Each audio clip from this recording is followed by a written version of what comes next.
আপনি বঙ্গবন্ধুর আপনার মাধ্যমে হোক অথবা যারাই হোক মূর্তি তৈরি করতেছে, এটা কবরের মধ্যে বঙ্গবন্ধুর জন্য আযাবের ব্যবস্থা হচ্ছে।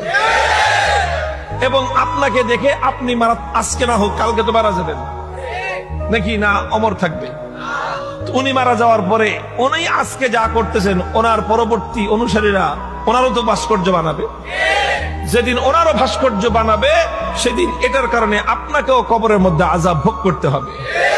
এই কথাটা জানবার পর বলেন, এখন আপনাদেরকে এই আযাব থেকে বাঁচাবার জন্য চেষ্টা করার দায়িত্বটা এটা আমাদের উপরে আসে কি আসে না?